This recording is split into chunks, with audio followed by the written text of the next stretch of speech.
If you get into an accident, do you really want your car fixed with parts from a junkyard? I feel like they're putting a dollar value on a repair, and they're putting someone's life in jeopardy. A local collision repairman says you'd be shocked to know just how often it really happens. He says insurance companies are putting a lot of pressure on body shops to use steering and suspension parts that are dangerous. News 4's Emily Baucom has the warning you need to hear tonight before you put your car in the shop. She joins us now live downtown. Emily? Go read your insurance policy. Really read it. It might say that if you need a spare part, the insurance company has the right to get it from a salvage yard. But you have the right to say no. You can see down here. Tim Hips can look at his Honda Accord. I think it just snapped. And tell something went seriously wrong with the steering. It broke. And I was just idling along, letting some people pass by with their groceries.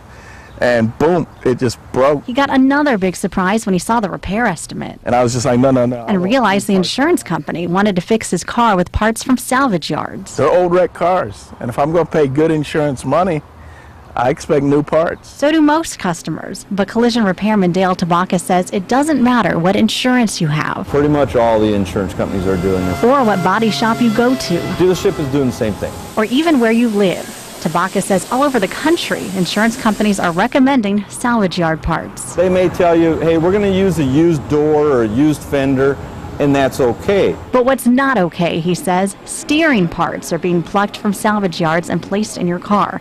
And that terrifies Tabaka. Because now you're dealing with the safety aspect of that vehicle, the controllability. What happens if you're going down the road 70 miles an hour on the highway and you lose control of that car? Doesn't matter about that used door that they put on, because right now your hands are tight against the steering wheel and you're going for a ride of your life. To break it down for us, he explained why cars end up in salvage yards. It's usually because of fires, floods, or crashes. And then once that car settles down after the test, everything may look normal. It may look like, hey, there's nothing wrong with that suspension.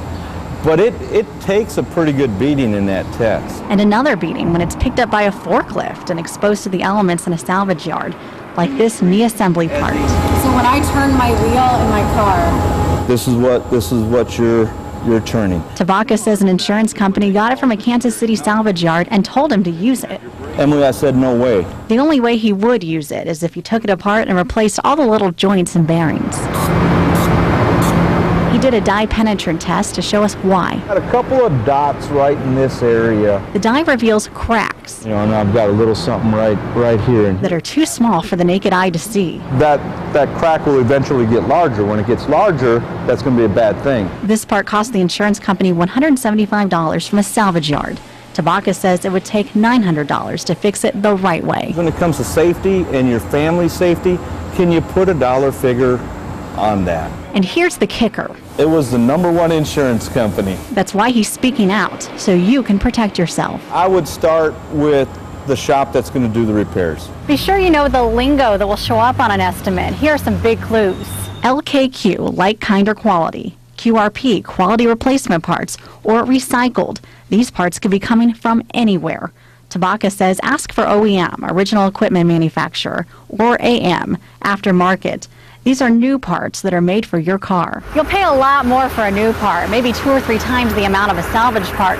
But Tabaka says you get what you pay for. Because at the end of the repair, I want to be able to put my wife and kids in that car before I put you and your family in that car. Hips knows it'll cost him, but he told his insurance company no to the salvage parts.